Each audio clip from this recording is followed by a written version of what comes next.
¿Cómo están mis queridos hermanos de la iglesia Jesibá de Cali, Colombia?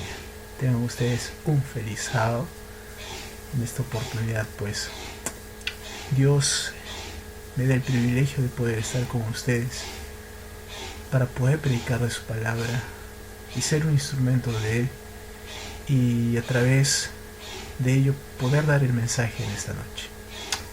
Me acompañan con la oración para empezar, para que el Espíritu Santo nos ilumine y nos pueda dar el entendimiento necesario de su palabra.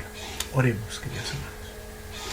Oh querido Señor que estás en los cielos, en esta noche, Señor, te pedimos tu presencia, que el poder de tu Espíritu Santo pueda estar en cada uno de los hermanos que están escuchando esta transmisión, y que no sea yo quien hable, sino tú, Señor, a través de mi palabra, de mis labios.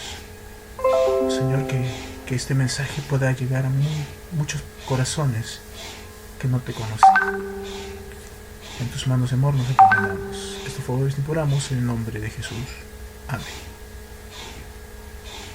Bueno, queridos hermanos, es tan importante saber que hay a veces jóvenes en la iglesia, personas que han conocido el Evangelio, han tenido la oportunidad de estar siendo parte de las filas de la familia de Dios, han sido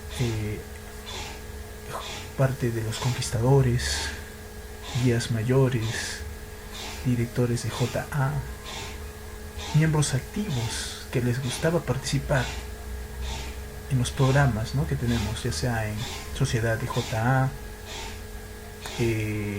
ya sea en los juegos, las dinámicas, en los cultos, ¿no?, en las alabanzas, tan activos, ¿verdad? Y de repente pues algo que les afectó, quizá algo, ¿cómo les puedo decir?, algo muy emocional que afectó su interior y hizo que se retiraran de la iglesia.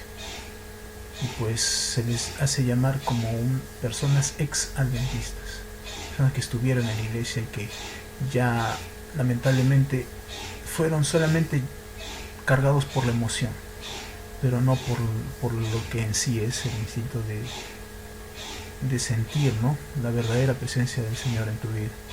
Y fueron débiles en su fe. Entonces justamente en esta noche quiero tratar este tema, ¿no? Persecución del cielo. Ahí nos cuento un caso, ¿no? Les cuento un caso de una señorita que se llamaba Miriam. Ella tenía 20 años. ¿Se acuerdan, verdad, de las Torres Gemelas? Yo sé que sí. En el año 2011, ¿se acuerdan lo que pasó? Un 11 de septiembre, ¿no? Acerca de Bin Laden, todo este personaje, ¿no?, que nos rodeaba, y hicieron una ejecución, ¿no?, maléfica en Estados Unidos, ¿no? Hicieron destruir estas dos torres. Justamente, ¿no?, habla este personaje que tenía una hija, Bin Laden, que tenía 20 años. Dice que esta niña, su hija, subía a la escalera, dice, corriendo hasta la pieza del líder, o sea, es decir, a su casa. Iba corriendo a su casa a buscar a su papá, que era Bin Laden, ¿no? Y le preguntó qué estaba sucediendo, y le dice su papá, Bin Laden, baja y vuelve a tu cama. Le dijo Bin Laden, ¿no? Hace más de 5 años dice que él se escondía bajo una pared de 4 pisos, que en algunos aspectos se parecía más a una cárcel de máxima seguridad.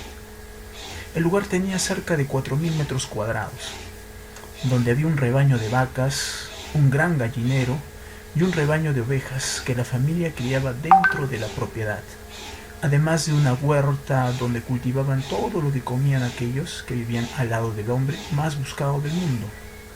Este señor vivía bien encerrado, ¿no?, bajo 4 llaves, y estaba pues alejado de todo el mundo, ¿no?, aislado de todo el mundo, y solamente compartía, dice, propiedad solamente un rebaño, ovejas, con su familia cercana, y solo se alimentaban de lo que tenían, ¿no? Que en este caso es de su propia familia, de lo que ellos le traían.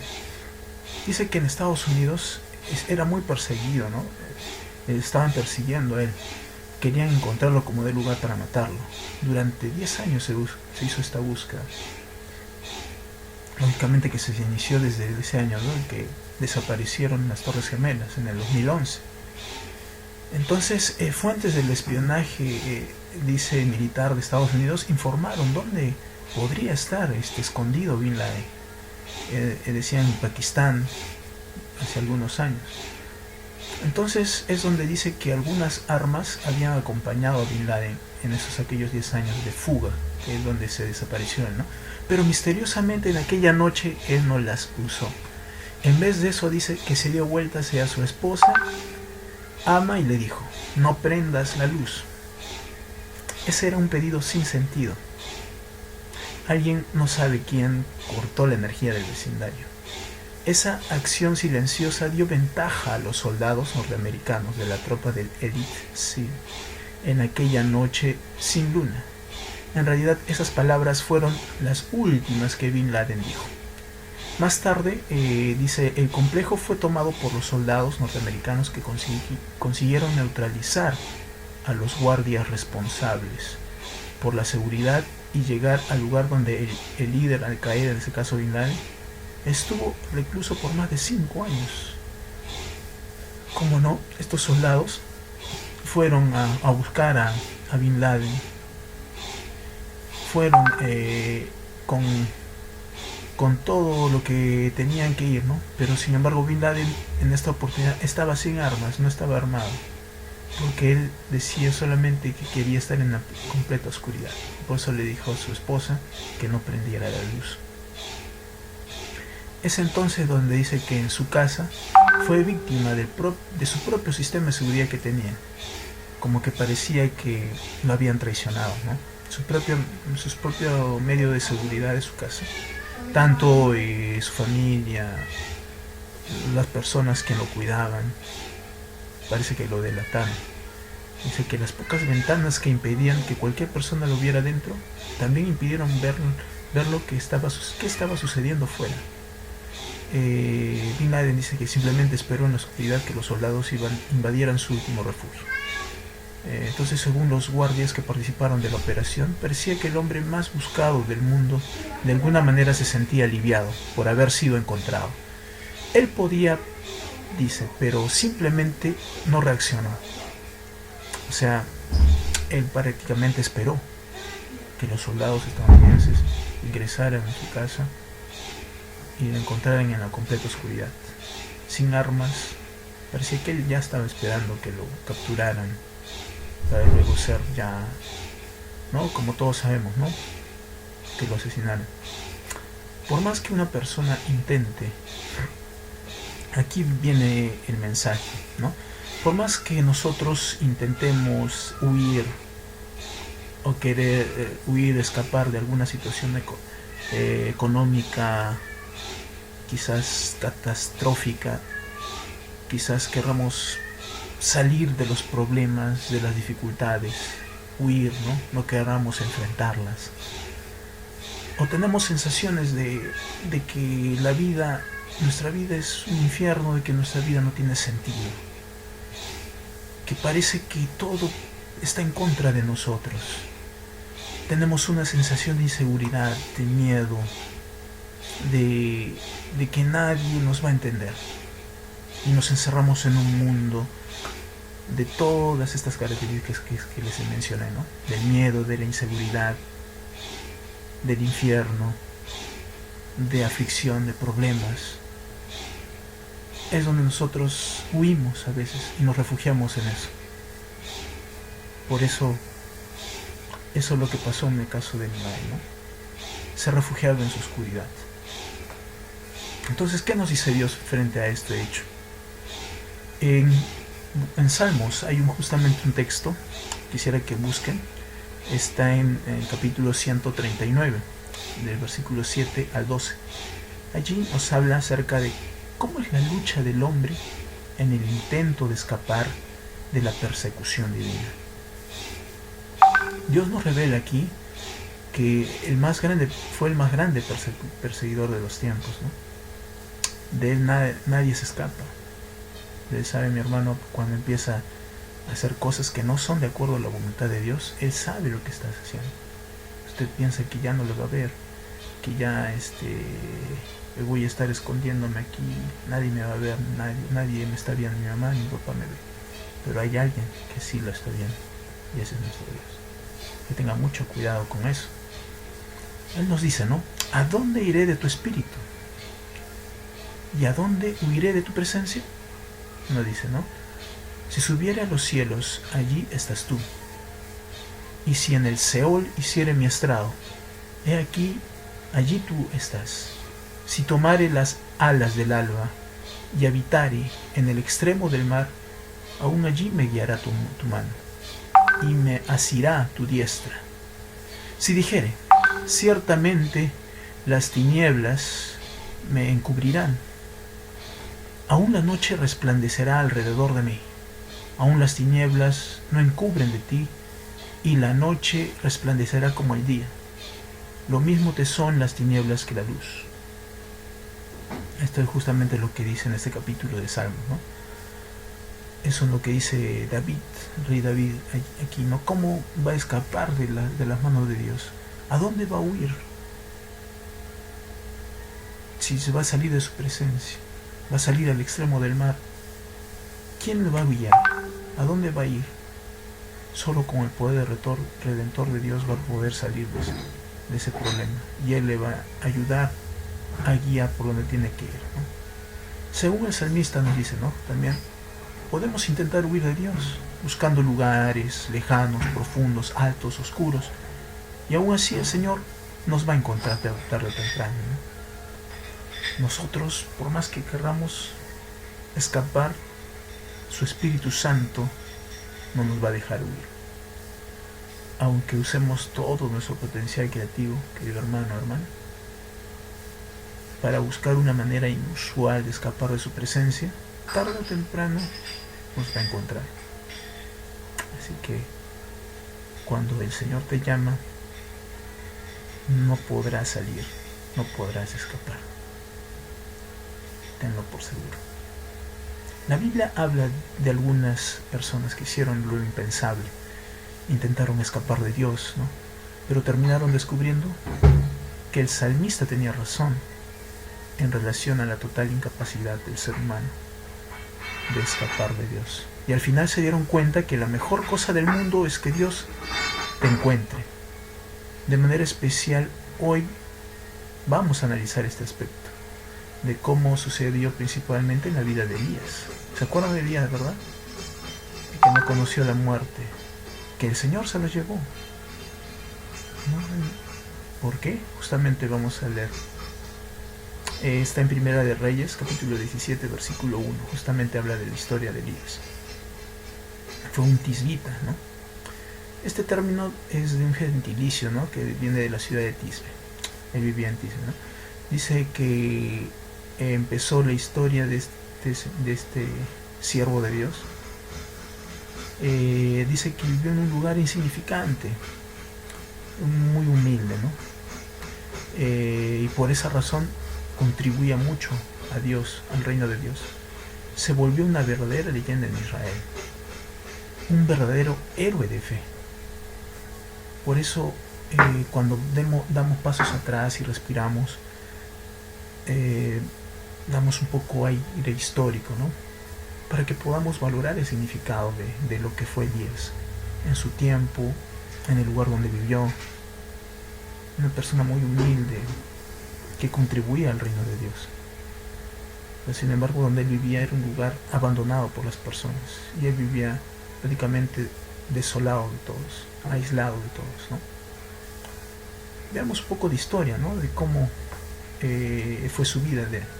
Durante casi 100 años, dice, los israelitas habían tenido solo 3 reyes, ¿no? Como sabemos, David, el rey Saúl, Salomón, ¿no? Estos gobernantes eran diferentes entre sí, ¿no? Su fama fue conocida por su valentía, y las muchas conquistas, a pesar de no haber escapado del pecado, ni del fracaso en algunos aspectos de su gobierno. Por eso el reino comenzó a sufrir y se dividió hasta que, bajo una fuerte guerra civil, se formó el reino del norte, con sede en Samaria, y el reino del sur, cuya capital era Jerusalén. Esa división permaneció hasta que los reinos cayeron bajo el poder de los gobiernos extranjeros y los judíos fueron llevados al cautiverio. Habían ciertas discrepancias entre estos reyes, cada uno tenía sus distintas formas y cualidades de gobernar, ¿no?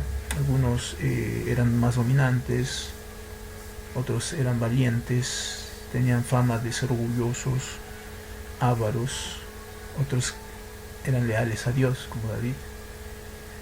Y pues reinaron en distintos lugares de Jerusalén, ¿no? Y fueron muchos, pero lamentablemente al final sus reinos cayeron bajo el poder y el dominio de gobiernos extranjeros, los cuales fueron llevados al extranjero. De la división de estos reinos tuvo un periodo de aproximadamente 200 años, ¿no? El reino del norte pasó por las manos de 19 monarcas que fueron completamente infieles al Señor. Imagínate, querido hermano, hermana, líderes nacionales, uno tras otro, hicieron lo malo ante el Señor. Este ambiente permaneció hasta la invasión de los asirios en el año 722 a.C. Entre estos todos reyes dominaron el reino del norte. Uno de ellos se destacó más que los otros. En el primer libro de Reyes, capítulo 16, versículo 29, justamente vamos a analizar ese punto, ¿no? Hasta el 33, del versículo 29 al 33, en el capítulo 16 de Reyes. Allí nos habla, ¿no? Comenzó a reinar Acab, hijo de Omri, sobre Israel, el año 38 de Asa, rey de Judá. Y reinó Acab, hijo de Omri, sobre Israel, en Samaria 22 años. Y Acab, hijo de Omri, hizo lo malo ante los ojos de Jehová, más que todos los que reinaron antes de él, porque le fue ligera cosa andar en los pecados de Jeroboam, hijo de Nabat, y tomó por mujer a Jezabel, hija de Etbaal, rey de los sidonios, y fue y sirvió a Baal y lo adoró. E hizo altar a Baal en el templo de Baal que él edificó en Samaria. Hizo también Acab una imagen de Acera, haciendo así a Acab más que todos los reyes de Israel, que reinaron antes que él, para provocar la ira de Jehová, Dios de Israel. Justamente en este versículo nos hablan de que tuvieron muchos dioses, ¿no? Uno de estos fue Baal. Acab, hijo de Omri, ¿no?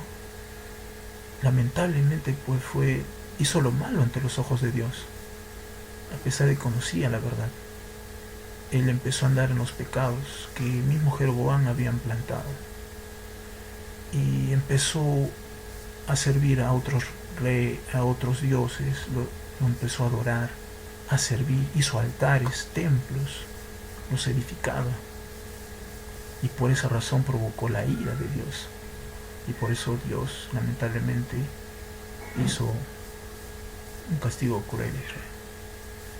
Por eso en este punto nos dice, ¿no?, que se introduce a una mujer siguiendo la progresión de este libro. El texto venía presentando solo los hechos de los 19 reyes que lideraron el reino del norte, pero cuando el autor comienza la historia de Acab, él se detiene para contar la historia y hablar de la mujer con la que se casó Jezabel. En este caso me parece que fue introducido de forma narrativa por dos razones, ¿no? Una razón porque reinaba Jezabel, ¿no? En realidad, dice el autor, quería mostrar que un sentido más real de administración de Acab era un gobierno de faldas. Jezabel mandaba en el marido, el rey, y por lo tanto ella gobernaba el país. O sea, prácticamente la mujer era la que reinaba y no en realidad era Acab, ¿no? El segundo punto, ella fue la responsable por la introducción de la adoración pagana a Baal en el reino. La adoración a Baal era muy fuerte en esa área del Medio Oriente. No había encontrado apoyo en el pueblo de Israel, hasta que Jezabel la introdujo como herencia por su casamiento con Acab. O sea, prácticamente la mujer le indujo a Acab a que adorara estos falsos dioses, estas adoraciones paganas. Entonces Baal, un dios falso, era adorado como un dios de la lluvia, de la fertilidad, aquel que controlaba todas las estaciones del año, ¿no? La lluvia, las cosechas, las tierras. La adoración de Baal dice que eran sacrificios de bárbaros y las prácticas paganas. La impiedad creció de manera asombrosa en el país. Israel era un país muy pagano, con costumbres a muchos dioses e imágenes. Uno de ellos era Baal. Y hubo muchos reinos, ¿no? Uno de estos, ¿no? De Acab, que lamentablemente pues se dejó guiar por Jeroboam, por su pareja, esposa Jezabel, como lo dice en el texto, y empezaron a adorar a estos falsos dioses y a hacer prácticas paganas. Por esa razón también Jehová fue cruel con ellos y los castigó. Sufrieron sus propias consecuencias de la desobediencia. Entonces aquí viene, ¿no?, lo que en sí era la necesidad de Elías, ¿no?, frente a estos hechos. Entonces dice, cuando se casaron Acab y Jezabel, el profeta Elías, ¿no?, dice que apareció en la hora más oscura del país, dice, como si fuera un meteorito que ilumina la noche oscura de depravación pagana. El relato menciona de la manera audaz cómo apareció en la historia.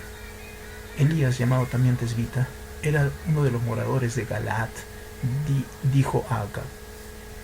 Acá nos dice, ¿no? Si Gustavo puede leer en Primera de Reyes, capítulo 17, versículo 1, donde nos dice, ¿no?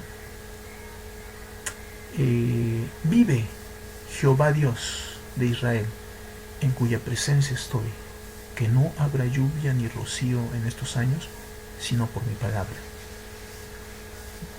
Así que aquí era una advertencia de Jehová en Israel, ¿no?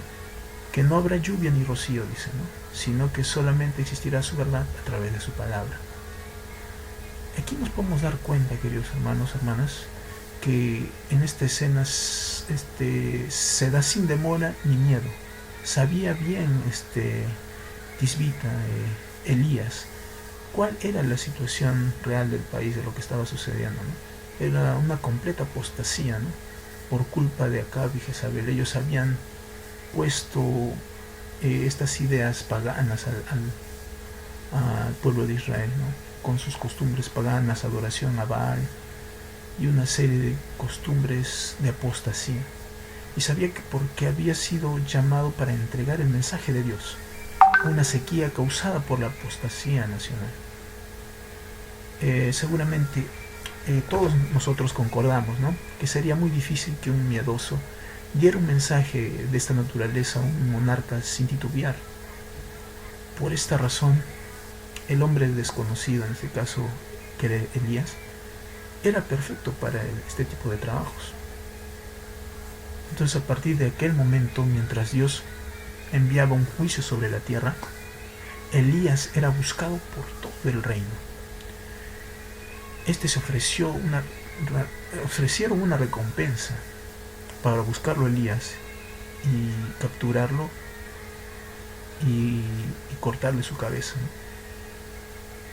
Acab lo buscaba incesantemente hasta poderlo matar. Y por esa razón la sequía se intensificaba en Israel. Nos dice, al final de los 3 años y medio, vino a él la palabra del Señor con una orden clara, ¿no? Justo también hay otro pasaje de Primera de Reyes, capítulo 8, versículo 1 al 2.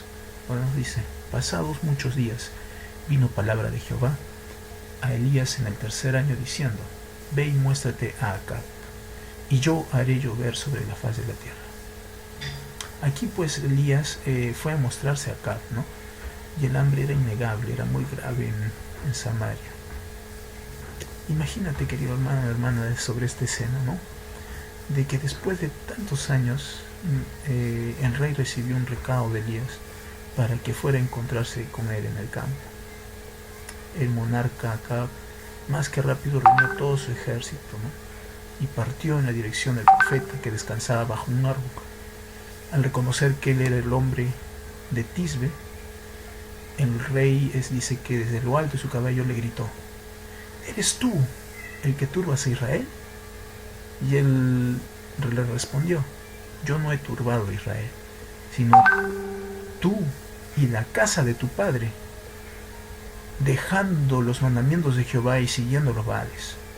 Envía pues ahora y congrégame a todo Israel en el monte Carmelo, y los 450 profetas de Baal, y los 400 profetas de Acera, que comen de la mesa de Jezabel. Entonces Acab convocó a todos los hijos de Israel y reunió a los profetas en el monte Carmelo. ¿Se dan cuenta, queridos hermanos, cómo ocurre estas consecuencias a causa del pecado? Tanta adoración y falsas imágenes, la apostasía que se hacía en Israel, echando la culpa a Elías, pensando que él turbaba al pueblo de Israel. Pero sin embargo, el mismo Elías dijo que mismo Acab y su familia estaban perturbando al pueblo de Israel. Entonces el rey intenta intimidar al hombre más buscado del mundo, ¿no? Pero este mismo invierte la situación a que él es el quien perturba a Israel. Frente a esta acusación del rey de que él era el culpable de todo lo que estaba sucediendo en la nación, Elías inmediatamente puso las cosas en su lugar, dice, ¿no? Mostrándose que en realidad todo aquello era el resultado del pecado que el mismo Acab había traído sobre la nación. El rey que había venido a arrestar al profeta recibió de él una orden directa para reunir inmediatamente a todo el país, así como los profetas de Baal en el monte Carmelo, para un cara a cara final, para probar de una vez por todas quién es Dios. En realidad Acab no había nacido para gobernar. Él era muy obediente, tanto que después de la orden recibida directamente de Elías, se retiró rápidamente e hizo lo que el profeta le había ordenado. ¿Cómo influye Dios, verdad? Al final tuvo que aceptar su desobediencia a Dios. Y justamente cuando empieza a aparecer Elías, ya un hombre con una barba larga y una espada en las manos, mientras parece dirigirse de manera feroz en dirección a alguien, es una estatua donde Elías, dice, mientras enfrentaba solo al grupo de falsos profetas. Con seguridad aquello fue la batalla más interesante de toda la historia del Reino del Norte. Miles de personas se reunieron en la cima del monte Carmelo para ver lo que sucedería allí. La mayoría había sido atraída al lugar por la curiosidad de ver a aquel que había mandado la sequía sobre el país. Literalmente desde el primer momento Elías tomó el liderazgo de la situación al dirigirse al pueblo con voz fuerte. Acercándose Elías a todo el pueblo dijo: ¿hasta cuándo claudicaréis vosotros entre dos pensamientos? Si Jehová es Dios, seguidle, y si Baal, id en pos de él. Y el pueblo no respondió palabra. Y Elías volvió a decir al pueblo: solo yo he quedado profeta de Jehová, mas de los profetas de Baal hay 450 hombres. Dénsenos pues 2 bueyes, y escojan ellos uno, y córtenlo en pedazos, y pónganlo sobre leña, pero no pongan fuego debajo, y yo prepararé el otro buey, y lo pondré sobre la leña, y ningún fuego pondré debajo. Invocad luego vosotros el nombre de vuestros dioses, y yo invocaré el nombre de Jehová, y el Dios que respondiere por medio de fuego, ese sea Dios. Y todo el pueblo dice, respondió, bien dicho. Como no, como Elías pone a Dios en primer lugar y trata de poner en afrenta contra los dioses de Israel, ¿no? Pone a prueba, ¿no?, tanto los dioses paganos como Baal y nuestro Dios Jehová, Yahvé. Y él tenía una absoluta confianza de que Jehová iba a superar y iba a vencer. Entonces esta confrontación que hubo entre los profetas falsos, comenzaron, dice, que a invocar a sus dioses. Hicieron todo lo que estaba a su alcance, pero no consiguieron nada, dice. Gritaron, rasgaron sus ropas en gran histerias.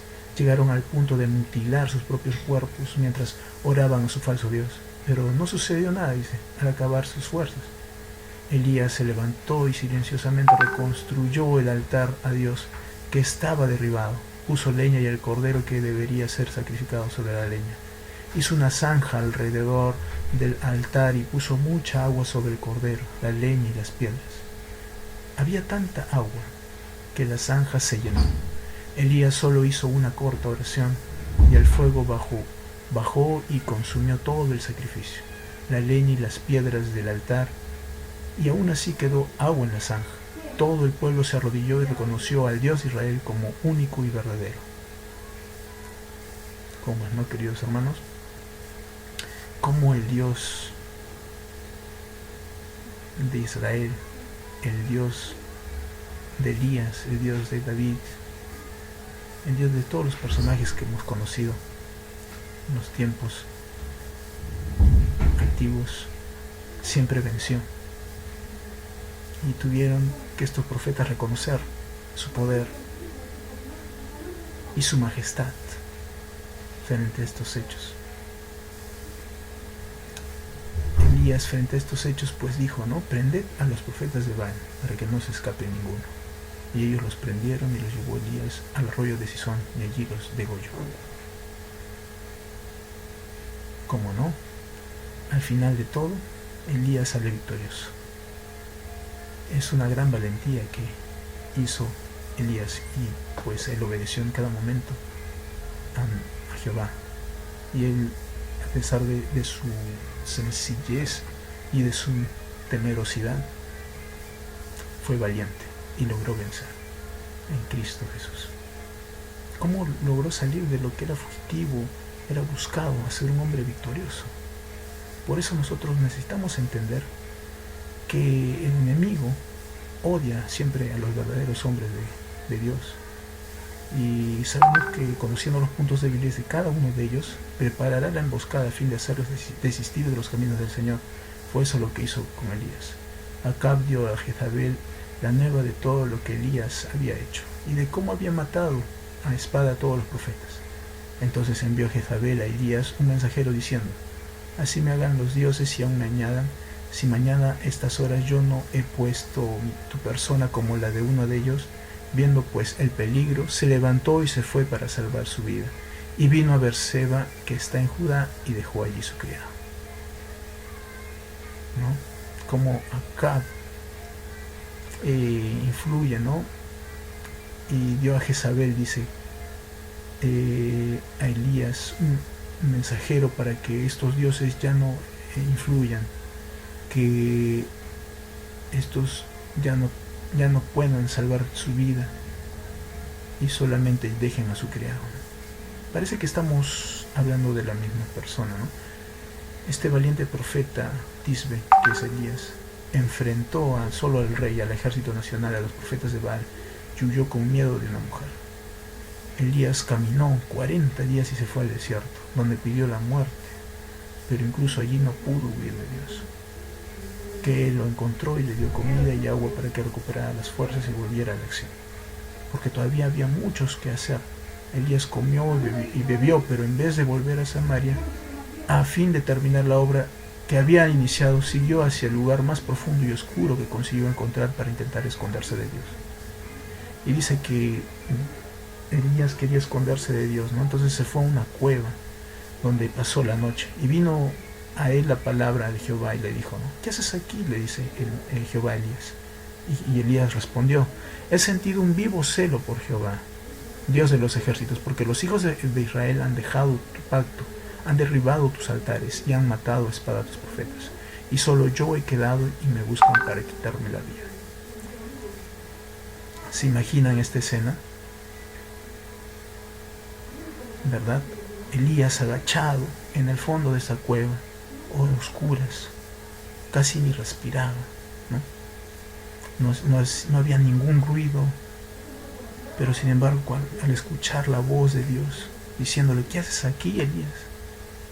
Me imagino, ¿no? Como en esas circunstancias el tremendo susto o miedo que tuvo Elías, el hecho que él tenía buenas razones para no volver al camino de Dios, pero sin embargo Dios pidió que le siguiera.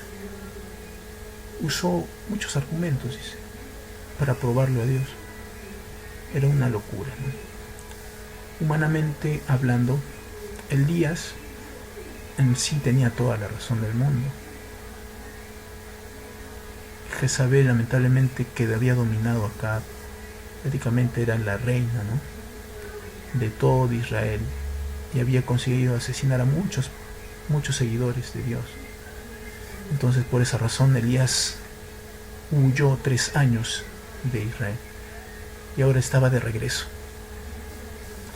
Habían ordenado su persecución para que lo mataran, pero tenía muchos problemas, ¿no? Se había rendido, dice ahora, y prefería morir en el fondo de esa cueva que seguir el camino de Dios. Sí, mi querido hermano y hermana, lo que más nos llama la atención es que Dios, a pesar que le dijo, ¿dónde estás? ¿Qué estás haciendo?, Elías no se convencía de su voz. Pero el Señor le dijo que no le prometería nada. Inclusive no le recordó lo que había hecho para protegerlo. Mucho menos lo apuntó con un dedo para retarlo, como el profeta débil y miedoso. Ni lo condenó por su falta de fe. Simplemente, ¿qué hizo el Señor? Solamente le hizo una invitación. Y es lo que Él quiere ser contigo, mi querido hermano, hermana, o alguien en esta noche que quizás necesita de Dios o está por primera vez escuchando este mensaje. Él te está llamando y te hace una invitación. Él no te obliga, no te obliga a retar, no te dice si eres débil, si eres miedoso, solamente te hace una invitación. ¿Y sabes qué le dijo Elías? Le dijo, es como que te dijera el mismo Dios a ti, querido hermano, ponte en su lugar. Sal afuera y ponte en el monte delante de Jehová. Y he aquí Jehová que pasaba, y un grande y poderoso viento que rompía los montes y quebraba las peñas delante de Jehová. Pero Jehová no estaba en el viento, y tras el viento un terremoto. Pero Jehová no estaba en el terremoto, y tras el terremoto un fuego. Pero Jehová no estaba en el fuego, y tras el fuego un silbo apacible y delicado. Y cuando lo oyó Elías, cubrió su rostro con su manto, y salió y se puso a la puerta de la cueva. Y aquí vino a él una voz diciendo, ¿qué haces aquí, Elías? ¿No? Entonces, esta situación, el profeta Elías hizo que preguntara y buscara respuestas, ¿no? ¿Por qué Dios sabe todo lo que está haciendo, ¿no? Él se asombró por eso. Entonces, lo que solamente Dios quería hacer con el profeta era que se diera cuenta de la locura que estaba teniendo en ese momento, y que lógicamente era escaparse de él. Entonces el Señor enseguida invitó a que Elías salgara de esa situación en la cual se encontraba, que estaba escondido, ¿no? Y le invitó a que salga de la cueva, a que vuelva a trabajar como siervo de Dios, porque decía, todavía tenemos mucho por hacer, mucho por evangelizar, mucho por trabajar para traer nuevas personas y almas para Cristo. Y él seguía insistiendo, ¿no? Es interesante, ¿no? Ahora, que Dios nunca te va a dejar, nunca va a dejar de creer en nosotros. Siempre en nosotros va a haber esperanza de que nosotros podemos hacer también su trabajo del ministerio evangelístico, de traer nuevas personas a los pies de Jesús. Por más que nosotros queramos escapar, irnos para acá, irnos para allá, como se fue Elías a una cueva oscura, sin respirar, casi por morir, igual Dios lo encontró y le dijo, ¿qué haces aquí? Y él trató de esconderse y no hacerse ver por Jehová. Así que Elías, al salir de la cueva, fue al encuentro con Dios. Entonces, cuando huimos de Dios, querido hermano, hermana, el gran miedo que tenemos es no lograr que Dios quiere que seamos, de no alcanzar el ideal del Señor, ¿no? Dios simplemente desea tener un encuentro contigo, conmigo. Él sabe cuándo esto va a suceder. El corazón se ablanda y el deseo de volver a Dios aparece. aquel encuentro cambió la vida de ellas, ¿no? Y el que había pedido la muerte al salir de la cueva hizo grandes cosas en nombre del Señor. Y en el momento adecuado fue llevado al cielo en un carro de fuego y sin ver la muerte. El plan de Dios era mucho mejor que el suyo. Así que, mi querido hermano, hermana que me estás viendo, seguramente tú te has acorralado en tu propia huida, en tus miedos, en tus temores,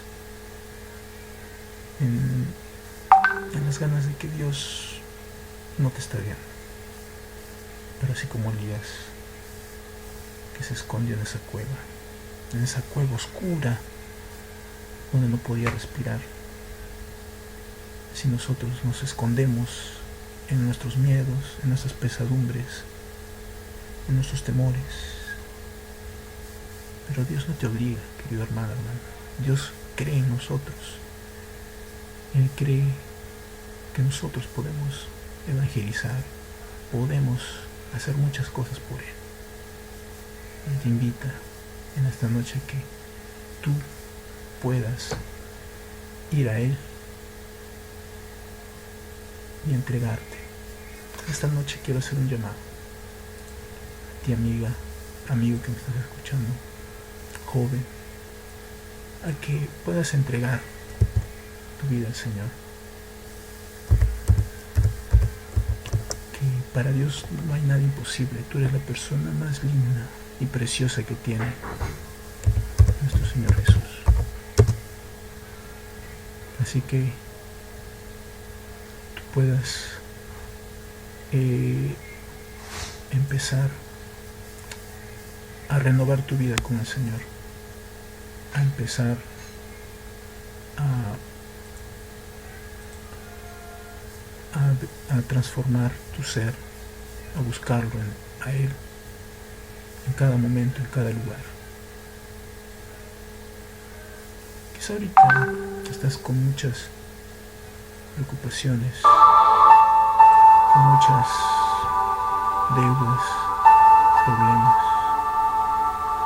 con el tema de la enfermedad que a todos nos agobia.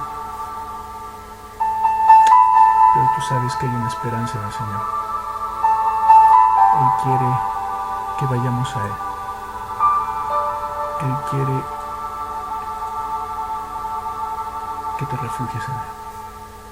Nosotros, por más que hagamos de todo para no estar en el Señor, Él quiere que nos involucremos en la obra evangelística. Tenemos que empezar a salir de esa cueva que nos martiriza, esa cueva que está dentro de nosotros, que es el miedo, el temor. Tenemos que salir a predicar, querido joven, querido hermano de esta noche. Somos los llamados a usar nuestros dones y talentos, o sea, con la alabanza, con la predicación, con el testimonio,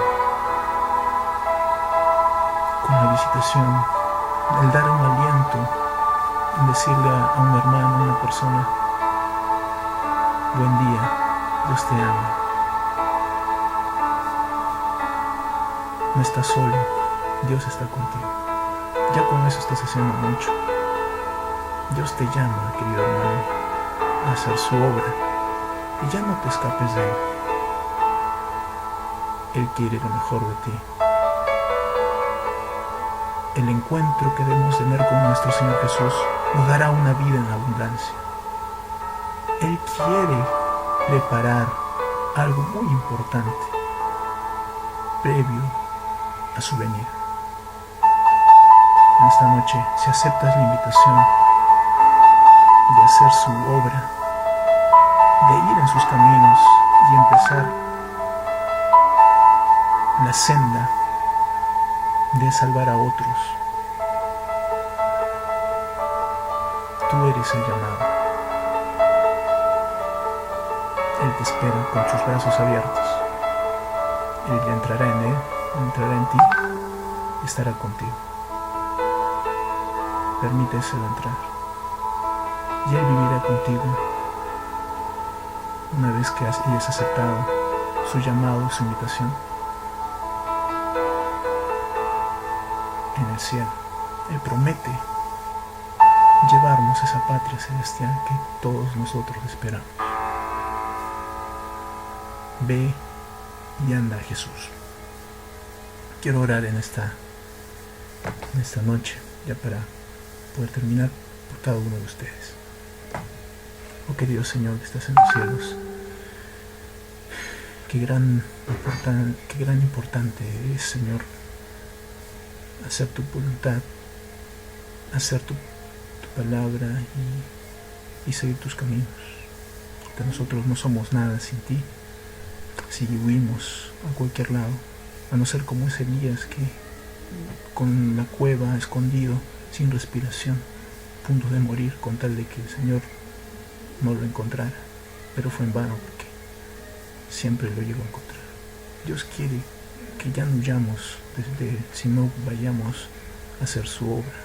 Nos está invitando a buscar y hacer las nuevas cosas que hay que hacer por Él para salvar a otros. Pues acá en esta noche pido por cada joven, cada hermano que está escuchando esta predicación, que el Espíritu Santo pueda obrar en sus vidas, que pueda tocarlas y ellos puedan a partir de ahora empezar a hacer una nueva vida. Señor, ayúdanos a vencer todos los desafíos, todas las cosas malas, y hacer de nosotros una nueva criatura al servicio tuyo en todo lo que tengamos que hacer de ahora en adelante. Prepáranos para tu pronta venida. En tus manos de amor nos encomendamos. Por favor, oramos en el nombre de Jesús. Amén. Siéntete en la presencia del Señor. Nada de este mundo nos separará del amor de Dios. Deja todas las riquezas, todo lo material, toda la fama, toda fortuna, y solo prefiere el amor de Cristo.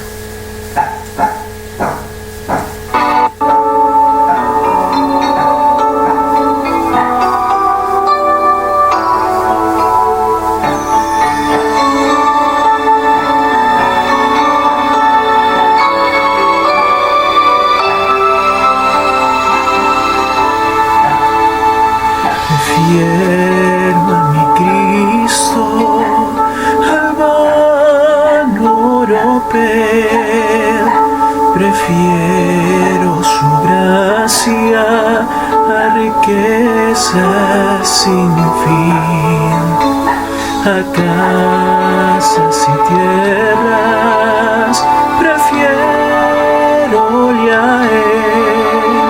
Será de mi alma fuerte paladín, antes que ser rey de cualquier nación, y en pecado gobernar. Prefiero a mi Cristo sublime don, cual el mundo no ha de dar.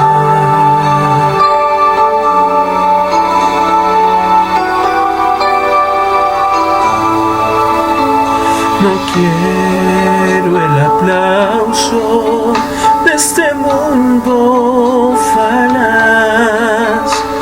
Prefiero en las filas de mi Cristo servir. La fama del mundo es liviana y fugaz.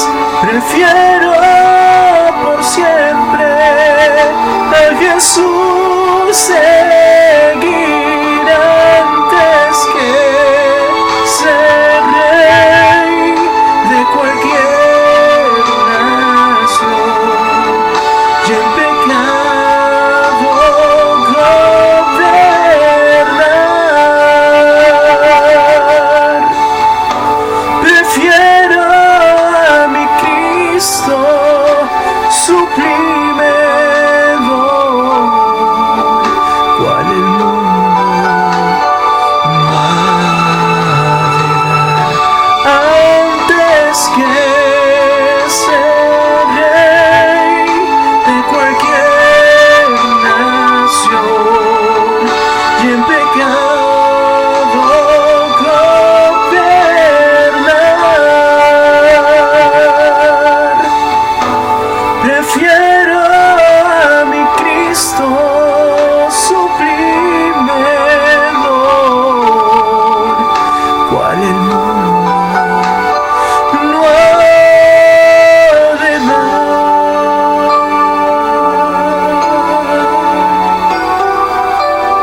Amén.